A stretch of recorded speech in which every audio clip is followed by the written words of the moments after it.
নমস্কার, আমি কাকলি রান্না করে আপনারা সবাইকে স্বাগতম। আশা করি সবাই ভালো আছেন, সুস্থ আছেন। আজকে শীতের একটা সবজির দারুণ একটা রেসিপি লইয়া আমি হাজির হয়েছি। তে এটা একদম হালকা পাতলা রান্না, কোনো ধরনের বেশি মশলাপাতি না দিয়াই, বাট খাইতে খুব মজা লাগে। তে আমি এখানে তেলাপিয়া মাছ দিয়া রান্না করছি। যে কোনো মাছ দিয়া ওই সিম্পলভাবেই তরকারিটা রান্না করা যায়, একদম হালকা পাতলাভাবে ঘরে যেরকম রান্না করি ওই রেসিপিটাই আজকে আপনার লগে শেয়ার করছি। তো প্রথমে মাছটা তো আমি লবণ হলুদ দিয়ে ভাজা তুলে দিছি। এরপরে আমি কড়াইয়ের মধ্যে পেঁয়াজ সম্বাস দিয়া দিলেছি। এই তোমার শিম আর আলু দিয়া লবণ আর হলুদ দিয়া শিম আর আলুটারে আমি কিছুক্ষণ বাজবো।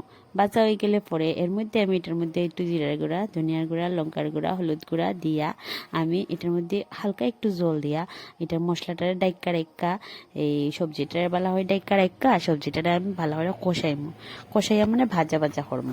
তো যখন যখন সবজিটা আমার পুরাপুরি ভাজা ভাজা হয়ে গেছে, তখন আমি এটার মধ্যে দিলাম জল, মানে জুল দিব আর কি। জুল ছাড়া তো তরকারিটা ভালো লাগতো না খাইতে। এটা হালকা পাতলা জুল দিয়ে এই তরকারিটা রান্না করবো। তো জুল দেওয়ার পরে জুল যখন জাল উঠে যাব, তখন ওই আমি আগে যে মাছটা ভেজে রাখছিলাম ওই মাছটা দিয়া বাস লাস্টের দিকে ধনিয়া পাতা দিয়া লামাই লিমু। এরকম পাতলা পাতলা ঝোল খাইতে খুব মজা লাগে। যারা যারা খাইছেন তারা তো জানেন কিরকম লাগে, আর যারা যারা খাইছেন না তারা অবশ্যই বাড়িতে বানায় খাইয়া দেখবা। আর লাস্টে আমি এটার মধ্যে কাঁচামরিচ দিয়েছিলাম, দিয়া লামাই দিছি। সবাই টাটা। অতক্ষণ যারা যারা ভিডিও